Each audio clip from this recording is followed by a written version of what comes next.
Hello guys, welcome back to my video. और आज का वीडियो बहुत ही अलग होने वाला है। आज मैं एक स्टडी व्लॉग करने वाला हूँ और आप कमेंट्स में बताना आपको कैसा लगा। तो शुरू करते हैं। मुझे भी नहीं पता कि कैसे शूट होगा और क्या होगा, तो देखते हैं क्या होता है वीडियो में और शुरू करते हैं। तो ये है मेरा स्टडी टेबल और आज हम लोग पढ़ने वाले हैं गोल्गी कॉम्प्लेक्स। तो ये बुक जो मैं रेफ़र कर रहा हूँ वो है लाइफ साइंस पाथ फाइंडर। क्योंकि मैं बीएससी माइक्रोबायोलॉजी स्टूडेंट हूँ तो मैंने सोचा कि ये लाइफ साइंस की बुक लेते हैं, क्योंकि उसमें और भी टॉपिक्स होते हैं जो यूजुअली माइक्रोबायोलॉजी के बुक में नहीं होते। तो आज मैं गोल्गी कॉम्प्लेक्स पढ़ूँगा मतलब, और ये इतना यहाँ तक पढ़ने की कोशिश की जाएगी फ्रॉम पेज नंबर 309 से लेकर के 312 तक। तो देखते हैं कैसा वीडियो बनता है और मैं बीच बीच में आपको एक्सप्लेन भी करते रहूँ कि मैंने क्या पढ़ा, कैसे पढ़ा। तो मेरी पढ़ाई भी में भी इसलिए बेनिफिट होगा और एक वीडियो ही बन जाएगी, कंटेंट भी मिल जाएगा। तो शुरू करते हैं। अभी मैं आपको मिलता हूँ 1 घंटे बाद। Welcome back guys. सो अभी 1 घंटे हो गए हैं और मैंने पढ़ा गोल्गी कॉम्प्लेक्स के बारे में। तो मैं थोड़ा एक्सप्लेन कर देता हूँ क्या मैंने पढ़ा है, ठीक है। तो क्या होता है, ईआर में प्रोटीन और लिपिड मैन्युफैक्चर होता है, ठीक है। लेकिन उसकी पैकेजिंग, उसका मॉडिफिकेशन वो गोल्गी कॉम्प्लेक्स में होता है। गोल्गी कॉम्प्लेक्स के देखो, गोल्गी कॉम्प्लेक्स का मैं बेसिक स्ट्रक्चर बताऊँ तो बहुत सारा स्टैकिंग होता है उसके ऊपर, समझ रहे हो आप। रुको, स्टैकिंग मैं बताता हूँ। यहाँ पे देखो, ये सब जो भी लिखा है उसको इग्नोर करो, मैं ये स्टैक्स बता रहा हूँ, ठीक है। तो ये जो 1 2 3 4 5 ये सब ये स्टैकिंग हो गया, ठीक है। तो ये गोल्गी स्टैक बोलते हैं इसको। और हर एक पर्टिकुलर एक स्टैक को बोलेंगे सिस्टर्ने, ठीक है। तो अब ट्रांस सिस्टर्ने क्या होता है और सिस सिस्टर्ने क्या होता है। तो ईआर से जब प्रोटीन और लिपिड बन के आता है तो जो पार्ट गोल्गी कॉम्प्लेक्स का जो स्टैक जो फेस करता है ईआर को, वो उसको बोलते हैं सिस फेज। मीन्स देखो, ईआर है, ईआर से यहाँ पे आया पहला, तो पहले वो सिस जाता है, ठीक है। और वो सिस हो गया और फिर वो बीच वाला पार्ट मीडियल हो गया, मीडियल बोलेंगे। और लास्ट वाला जो पार्ट है ट्रांस, तो ट्रांस सिस्टर्ने से जो मैन्युफैक्चर किया हुआ प्रोटीन है, अब वो ये भी हो चुका है, मतलब उसका पैकेजिंग भी हो चुका है। तो वो अब जाएगा किधर, प्लाज्मा मेम्ब्रेन की तरफ। तो आप ऐसे समझ सकते हो कि जो सिस फेज होता है, सिस गोल्गी नेटवर्क जो होता है, सिस फेज, तो वो बेसिकली ईआर की तरफ लाई करता है। और जो ट्रांस फेज होता है वो प्लाज्मा मेम्ब्रेन की तरफ लाई करता है, जहाँ से प्रोटीन जो भी ट्रांसफ़र हो रहा है वो अब डायरेक्ट प्लाज्मा मेम्ब्रेन में जाएगा, या तो एक्स्ट्रा सेलुलर मैट्रिक्स में भी जा सकता है, जहाँ उसका डेस्टिनेशन है बेसिकली वहाँ जाएगा। तो ये गोल्गी का फंक्शन हो गया इतना।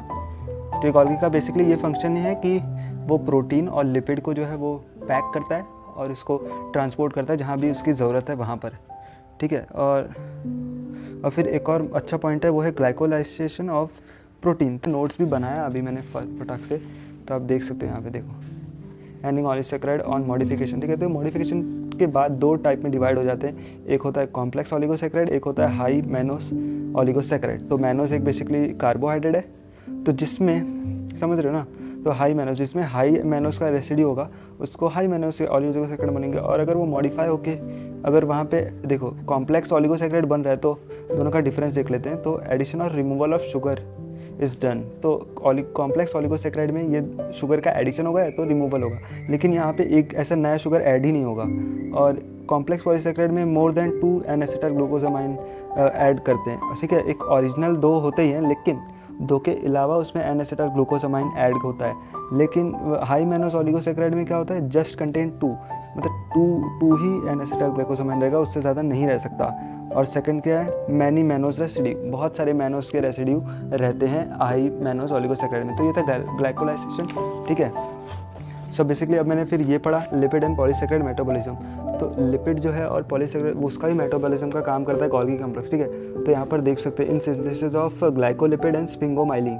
सो बेसिकली क्या होता है कि फॉस्फोलिपिड होता है, ठीक है, वो भी एक टाइप का लिपिड है। तो अगर वो लिपिड में जो ग्लिसरॉल कंपोनेंट है उसमें जो अल्कोहल होता है, तो अगर वो अल्कोहल की जगह स्पिंगोसिन नाम का अगर अल्कोहल, एक टाइप का अल्कोहल, वो अगर बाइंड होता है, वो अगर अटैच होता है, तो उसको पूरे स्ट्रक्चर को बोलते हैं स्पिंगोमाइलिन। और ग्लाइकोलिपिड मतलब कि जो लिपिड कंटेंट रहता है जो फॉस्फोलिपिड का, अगर वो एक कार्बोहाइड्रेट से बाइंडेड है तो उसको बोलेंगे ग्लाइकोलिपिड। तो आपको ये भी समझ में आ गया कि क्या होता है, ठीक है। विच सिंथेसाइज इन ईयर में सिंथेसाइज होता है, ठीक है। और फिर कार्बोहाइड्रेट मेटाबॉलिज्म के लिए भी यूज़ होता है, जैसे प्लांट सेल में आपको पता है हेमीसेलुलोज और पैक्टिन ये सब का बना होता है, ठीक है। तो लेकिन वो जो बना हुआ है वो हेमीसेलुलोज, वो पैक्टिन, वो कहाँ से आ रहा है, तो वो भी गोल्गी कॉम्प्लेक्स में ही सिंथेसाइज होता है, ठीक है। और in animals most of the glycosaminoglycan of the external matrix are synthesised in, तो जो एनिमल में जो ग्लाइकोजामाइन ग्लाइकेन होता है ना वो भी गोल्गी कॉम्प्लेक्स में सिंथेसाइज होता है, ठीक है। तो और दूसरा और फिर नेक्स्ट टॉपिक पढ़ा मैंने transport of protein through cistern. तो ये मुझे बेसिकली इतना क्लियर समझ में नहीं आया है, लेकिन तो भी मैं कोशिश करता हूँ बताने की, मैं शायद ये गलत भी हो तो स्केप्टिक रहना इस बात पर। तो बेसिकली दो टाइप के होते हैं, वेसिकुलर ट्रांसपोर्ट मॉडल और सिस्टर्नल मैचुरेशन मॉडल। सो मैं इसके डीप में नहीं जाऊँगा कि मुझे भी आइडिया नहीं है इतने अच्छे से।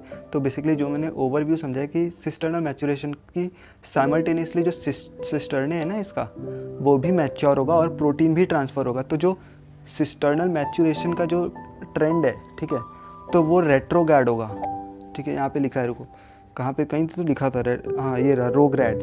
तो क्या बेसिकली क्या होता है, सिस्टर्नल मैचुरेशन जो होगा वो अगेंस्ट द ग्रेडियंट होगा, अगेंस्ट द ग्रेडियंट नहीं, अगेंस्ट द ये होगा कि ट्रांस से मीडियल से सिस, ठीक है। लेकिन जो प्रोटीन का ट्रांसफ़र है, जैसा मैंने बताया कि सिस के अंदर ER से प्रोटीन आया तो वो सिस मीडियल को ट्रांसफ़र करेगा, मीडियल ट्रांस को, और ट्रांसफर अल्टीमेटली प्लाज्मा मेम्ब्रेन में सिक्रेट कर देगा वेसिकल की फॉर्म में, ठीक है। तो यहाँ पे ये होता है कि सिस्टर्नल मैचुरेशन भी हो रहा है at the same point when the protein is transported, okay. So और दूसरा टाइप है वेसिकुलर ट्रांसपोर्ट मॉडल।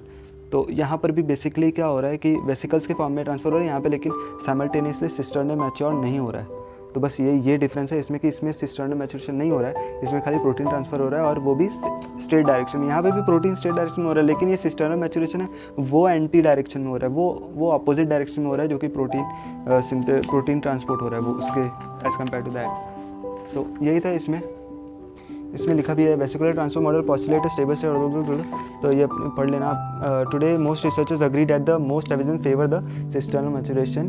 भले ही ये दो मॉडल है, लेकिन साइंटिस्ट भी ये बात पर अग्री करते हैं कि भाई सिस्टर्नल मैचुरेशन मॉडल ही ज़्यादा एक्सेप्टेबल है, ठीक है। तो लोग उसको ही ज़्यादा वैलिड मानते हैं, ठीक है। तो ये बेसिकली ये टॉपिक मैंने नहीं पढ़ा है क्योंकि मुझे ये घंटा समझ में नहीं आया, कुछ नहीं समझ में आया, तो मैं ये पढ़ूंगा और फिर मैं सोचा कि क्यों फिर एक्सप्लेन करूँ जब मुझे समझ नहीं आया, ठीक है। वीडियो में बस इतना ही। आई होप आप लोगों को ये वीडियो थोड़ा सा ही मतलब समझ में आया हो, और मतलब कि अगर आपको कुछ भी यूनिक लगा है, कुछ भी यूनिक नहीं मतलब कुछ भी अगर ऐसा लगा कि ये नहीं होना चाहिए वीडियो में, तो प्लीज़ कमेंट सेक्शन में मुझे बता देना कि क्या नहीं करना है और क्या करना है। और कुछ आइडियाज़ भी अगर हैं, क्रिएटिव आइडियाज़ की ऐसे शूट करो वैसे शूट करो, तो वो भी आप मुझे बता सकते हो। तो आज के लिए बस इतना ही। ये बस एक टेस्ट था कि देखते हैं क्या होता है, मतलब कि क्या पब्लिक का रिस्पॉन्स होता है। तो मिलते हैं नेक्स्ट वीडियो में, तब तक के लिए थैंक यू, बाय बाय, शब्बा खैर, बाय।